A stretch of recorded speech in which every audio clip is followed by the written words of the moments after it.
Hello friends, मैं हूं अभिनव Vajpayee, CGL 2022 से सिलेक्टेड एज जीएसटी इंस्पेक्टर। और इस वीडियो में मैं एसएससी से रिलेटेड प्रिपरेशन टिप्स शेयर करने जा रहा हूं। ये टिप्स एसएससी के सभी exams like CGL, CHSL, MTS, CPO और बाकी सारे एग्ज़ाम्स पे अप्लाई होंगी। तो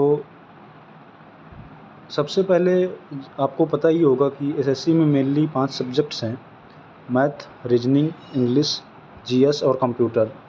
तो मैं डिटेल से इन पांचों सब्जेक्ट के बारे में बात करूंगा कि इन पांचों सब्जेक्ट्स की तैयारी कैसे कर सकते हैं फ्रॉम स्टार्टिंग टू एंड, और कैसे अपना स्कोर बूस्ट कर सकते हैं। तो शुरू करते हैं। सबसे पहले मैं मैथ की बात करूं तो मैं पर्सनली फॉलो करता था ये जो टीचर्स आपको स्क्रीन पे दिख रहे होंगे: Gagan Pratap sir, verbal math by Abhas Saini, अभिनय मैथ्स। आप अपने चॉइस के अकॉर्डिंग टीचर्स को फॉलो कर सकते हैं। करना आपको ये है कि अगर आप एक बिगिनर हैं तो एक बार किसी भी टीचर से आपको पूरा सिलेबस कवर करना है और उसके बाद आपको प्रैक्टिस करनी है। इसके अलावा मैं ये बताना चाहूँगा कि मेंसुरेशन और ज्योमेट्री ऐसे टॉपिक्स हैं जिन पे आपको स्पेशल कमांड करनी होगी, क्योंकि ये मार्क्स कम कर देते हैं हमारे। उसके अलावा ये पर्सनल एडवाइस है कि आप जो भी चैप्टर टॉपिक ख़त्म करें तो हर टॉपिक में प्रैक्टिस के लिए 100 क्वेश्चन ज़रूर करें। वो आप अपने कोचिंग के नोट से कर सकते हैं या किसी बुक से करते हैं तो वो भी ठीक है, प्रीवियस ईयर से कर सकते हैं। तो अगर आप ऐसे फॉलो करेंगे तो आपका स्कोर धीरे धीरे ज़रूर बढ़ेगा। अब मैं बात करता हूँ रीजनिंग की। तो रीजनिंग एक ऐसा सब्जेक्ट है जिससे आपकी रैंक बनती तो नहीं है, लेकिन बिगड़ बहुत जाती है, क्योंकि एवरेज लोग भी रीजनिंग में अच्छे होते हैं, उनका भी स्कोर 90% प्लस ही होता है रीजनिंग में। तो आपको रीजनिंग में स्पेशल ध्यान देने की ज़रूरत पड़ेगी, वरना ये आपकी रैंक बहुत गंदे तरीके से ख़राब कर सकती है। तो रीजनिंग के लिए मैं जिन टीचर्स को फॉलो करता था वो थे सिग्मा एकेडमी बाई हेमंत। इसके अलावा मैं मॉक टेस्ट देता था, उनका एनालिसिस करता था। इसके अलावा प्रीवियस ईयर में जिस टाइप के क्वेश्चन आए थे उसके अकॉर्डिंग आप सेल्फ स्टडी भी कर सकते हैं। अभी जो एक पैटर्न देखने को मिल रहा है सीजीएल 2022-23 और सीएचएसएल 23 के मेन से, कि एसर्शन रीजन के कुछ क्वेश्चंस एसएससी डालती है और वो क्वेश्चंस हमेशा जो आप सोचते हैं उनका आंसर वो नहीं होता है। अब ये क्यों हो रहा है? हर बार वो क्वेश्चन के आंसर एसएससी अपने आंसर की में भी चेंज करती है। सीजीएल 2023 में उन पर कोर्ट केस भी चल रहा है 4-5 क्वेश्चंस पर। तो इस पे आपको स्पेशल अटेंशन देने की ज़रूरत पड़ेगी। उसके अलावा रीजनिंग में भी आप वही कर सकते हैं कि टॉपिक वाइज 100 क्वेश्चन अगर आप प्रैक्टिस करते हुए चलेंगे तो धीरे धीरे आपका रिदम बनेगा और आपका स्कोर बहुत अच्छा हो जाएगा। रीजनिंग में 100% स्कोर ही एक डिसेंट स्कोर है। अगर आप 90% से कम लाते हैं तो आप एवरेज से कम हैं। अब मैं बात करूंगा इंग्लिश की, जो कि जिसका वेटेज सबसे ज़्यादा है एसएससी के किसी भी एग्ज़ाम में। आप सीएचएसएल ले लो, सीपीओ ले लो, सीजीएल ले लो, इंग्लिश में बेसिकली लोगों की रैंक बहुत कम होती है। खासकर हिंदी मीडियम वाले स्टूडेंट्स की इंग्लिश में कमांड नहीं होती है और उसकी वजह से उनकी रैंक इंग्लिश की वजह से ख़राब हो जाती है या तो सिलेक्शन रुक जाता है। मेरी खुद की रैंक इंग्लिश की वजह से बहुत ख़राब हुई। इंग्लिश में आप नीतू मैम, रानी मैम, इनमें से किसी से भी पढ़ सकते हैं, या भी जो आपके चॉइस के टीचर्स हों। उसके अलावा इंग्लिश में आजकल वोकैबुलरी का वेटेज बहुत ज़्यादा हो गया है और इसके अलावा वो अब बहुत ईजी नहीं आती, वो कहीं से भी वोकैबुलरी पूछते हैं और काफ़ी टफ होती है। तो मैं आपको ये सजेस्ट करूँगा कि ब्लैक बुक आप एक तरफ से चालू करें, 2-3 महीने का उसे टाइम दें और उसे ख़त्म करने की कोशिश करें। अगर आप उसे ख़त्म कर पाते हैं then you see phenomenal changes. और इंग्लिश में भी वही है कि आप कोई भी टॉपिक ख़त्म करते हैं लाइक वर्ब, एडवर्ब, एडजेक्टिव, तो आप अगर उस पर 100 क्वेश्चंस की प्रैक्टिस करते हैं या ज़्यादा भी, एटलीस्ट मिनिमम 100, तो आपको फ़ायदा देखने को मिलेगा। इंग्लिश में अगर आप अपनी कमांड अच्छी करते हैं तो आप डेफिनेटली बहुत सारे लोगों से ऊपर निकल जाएंगे। मैं अपने सारे फ्रेंड्स को यही सजेस्ट करता हूँ, आपको भी यही सजेस्ट करूँगा कि बाकी सारे टॉपिक भले आप दिन में ना पढ़ें, बट इंग्लिश आपको पढ़ना ही पढ़ना है। 110%। इसके बाद मैं बात करूँगा जनरल स्टडीज़ की। तो जैसा मैंने अपने प्रीवियस वीडियो में भी बताया हुआ है कि एसएससी में आप जनरल स्टडीज़ के भरोसे नहीं रह सकते। ये लक का गेम है जनरल स्टडीज़। हो सकता है कि आप बहुत सारा पढ़ के जाएँ और वो ना फँसे, और ये भी हो सकता है कि आप 10-15 दिन की स्टडी करके जाएँ और बहुत सारे क्वेश्चंस फँस जाएँ।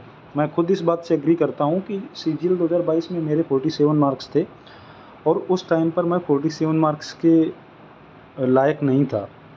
आज मैं 50+ मार्क्स के लायक हूँ, लेकिन आज मेरे मॉक में 30 मार्क्स भी नहीं आते हैं। तो ये बेसिकली आपके लक पे डिपेंड करता है, लेकिन फिर भी आप लक के भरोसे इसे नहीं छोड़ सकते। तो आपको एक बार बेसिक्स कवर करने ही होंगे।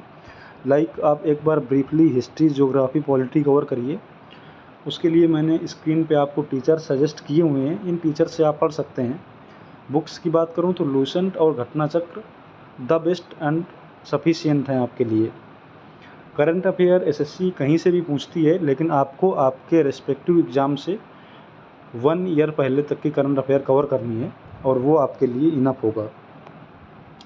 अब बात करते हैं कंप्यूटर की और टाइपिंग की। ये ट्रेंड्स में देखा गया है, और अगर आपने भी CHSL 2023 दिया होगा तो आप भी जानते होंगे कि बहुत सारे स्टूडेंट्स ऐसे थे जिनके मेंस में स्कोर 300+ थे और वो कंप्यूटर में फेल हो गए। मैं पर्सनली कुछ ऐसे स्टूडेंट्स को जानता हूँ जिनके स्कोर 330+ थे, लेकिन वो कंप्यूटर में फेल हो गए। मतलब अगर वो कंप्यूटर में फेल ना होते तो उनकी रैंक अंडर 100 भी आ सकती थी। तो आप कंप्यूटर को नेगलेक्ट नहीं कर सकते, ये आपकी पूरी मेहनत ख़राब कर सकता है।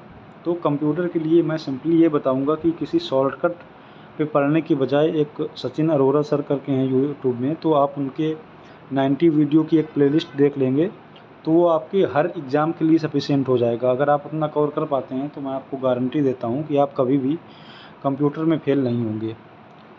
टाइपिंग का भी मोर और लेस कंप्यूटर जैसा ही हाल है। अगर आप टाइपिंग को भी टाइम नहीं देते हैं तो ये भी आपका सिलेक्शन रोक देगी। टाइपिंग में अगर अभी आपके एग्ज़ाम में 4-5 महीने 6 महीने बचे हुए हैं, लाइक आप CGL 2024 की तैयारी कर रहे हो, तो आप 15-20 मिनट डेली टाइपिंग करो, और लास्ट में जब 1 महीने बचे मेंस एग्ज़ाम का तो 30-40 मिनट अगर आप अभी से करके चलोगे तो आपकी टाइपिंग स्पीड बहुत ही अच्छी हो जाएगी। हाँ, मैं ये भी बोलूँगा कि टाइपिंग कोई इतनी बड़ी चीज़ नहीं है। लाइक आप प्री एग्ज़ाम के बाद 20 से 2 महीने में कर सकते हो, लेकिन फिर उसकी वजह से आपका मेंस में स्कोर ख़राब हो सकता है, क्योंकि आपको टाइपिंग को ज़्यादा टाइम देना पड़ेगा। तो अगर आप अभी से 15-20 मिनट प्रैक्टिस करते हैं तो ये आपके लिए अच्छा रहेगा। अब इसके बाद मैं अपने पर्सनल एक्सपीरियंस से आपको कुछ फैक्ट्स बताना चाहूँगा। लाइक मेरे एक्सपीरियंस से ये है कि आप अपना जो भी शेड्यूल बनाएं, 6 घंटे 8 घंटे का, अगर किसी भी रीज़न से आप किसी दिन नहीं पढ़ पा रहे हैं, 2 घंटे कोशिश करें पढ़ने की, 1 घंटा कोशिश करें, लेकिन ये ना हो कि आपका पूरा दिन ही बिना पढ़े निकल गया। क्योंकि अगर आप दिन में कुछ भी पढ़ते हैं तो वो ऐड होता जाता है आपकी नॉलेज में। और लाइक आप अगर ऐसा करते हैं कि किसी दिन 14 घंटे पढ़ लिए, फिर 2 दिन नहीं पढ़े, फिर 14 घंटे पढ़ लिए, तो बिलीव करें आपका सिलेक्शन या तो नहीं होगा या किसी छोटी पोस्ट पे होगा, और आप लास्ट में रिग्रेट करोगे कि मैं और अच्छा कर सकता था।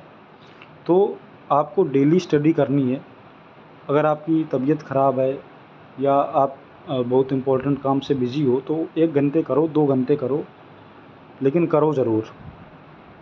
उसके अलावा जैसे आपको पता होगा कि आप जब कॉम्पिटिटिव एग्ज़ाम की तैयारी कर रहे हो तो मोटिवेशन लैग करता है डिफरेंट स्टेजेस पे। तो आपको मोटिवेटेड रहना है, हेल्दी रहना है, क्योंकि अगर तबीयत वगैरह ख़राब होती है तो एंड टाइम पे आप लैग कर जाओगे, चीज़ें आपके लिए ख़राब हो जाएंगी।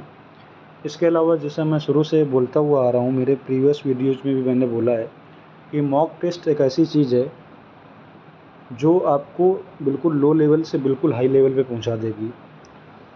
आपको एटलीस्ट 50 मॉक देने हैं जिस भी आप एग्ज़ाम की तैयारी कर रहे हो, और आप खुद चेंजेस देखोगे।